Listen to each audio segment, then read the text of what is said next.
Le test de Fukuda. Le patient est debout, les yeux fermés. Il va tendre les deux bras devant lui et on va lui demander de faire 30 pas en 30 secondes en levant les genoux au moins à 45 degrés.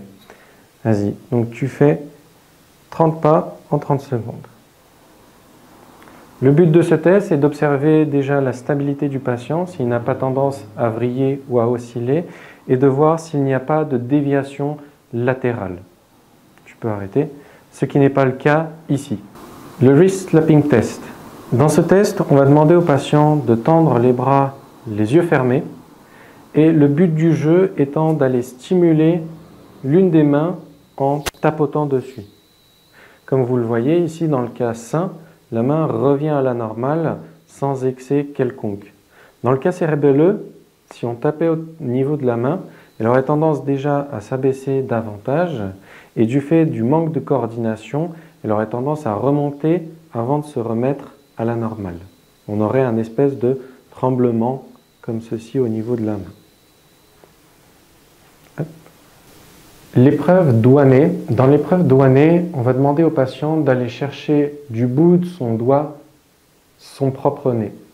On va lui demander de fermer les yeux et de refaire le mouvement à plusieurs reprises. Dans le cas sain, le patient n'a pas de problème pour viser son doigt. En revanche, dans le cas cérébelleux, on aura une dysmétrie, ce qui va faire que le patient aura tendance à être plus près de l'œil, un coup plus près de la bouche. En tout cas, il ne va jamais viser le bout du nez du premier coup. L'épreuve doigt-nez-doigt. L'épreuve doigt-nez-doigt sera du même genre que l'épreuve doigt-nez, seulement cette fois-ci, le patient devra jongler entre le bout de son nez et le doigt du praticien. On demande au patient de toucher avec son index le bout du doigt du praticien et ensuite de toucher le bout de son nez et le doigt du praticien et le bout de son nez. Entre-temps, dans l'épreuve, on peut très bien s'amuser à bouger le doigt. Le bout du doigt, le bout du nez. Le bout du doigt, le bout du nez. Le bout du doigt, le bout du nez.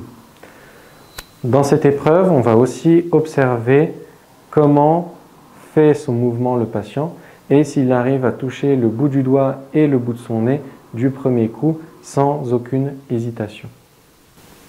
Pour tester l'hypermétrie du regard, ce qu'on va faire, c'est demander au patient de suivre le bout du doigt du thérapeute. En faisant un mouvement latéral à médial et vice-versa, on regarde si le mouvement des yeux est régulier et fluide. Dans le cas d'une hypermétrie, en faisant un mouvement latéral et en s'arrêtant de manière brusque, le patient aura tendance à regarder davantage avant de se remettre sur le doigt du thérapeute. L'épreuve de Stewart-Holmes. Dans la manœuvre de Stewart-Holmes, on va demander au patient de fléchir l'un de ses bras. Le thérapeute va mettre une de ses mains de manière transversale au niveau de l'épaule opposée et par devant. Et en demandant au patient de faire une résistance, de faire une flexion, d'un coup, le thérapeute lâche la main. Dans le cas sain, le patient retient son mouvement et ne va pas plus loin. Dans le cas d'une atteinte cérébelleuse, lors de ce test, le patient aura tendance à aller davantage dans son mouvement. D'où la nécessité d'avoir le bras de protection, histoire que le patient ne rentre pas sa main dans le visage ou qu'il ne se fasse pas davantage mal. Dans l'épreuve du talon-genou, on va demander au patient de commencer un mouvement au niveau de son genou et de descendre le long de l'arête tibiale. On le laisse faire tout seul et pendant que le patient effectue la manœuvre, on regarde si le pied n'a pas tendance à dévier. Dans le cas cérébelleux, le pied aura tendance à osciller d'un bout à l'autre du fait des tremblements.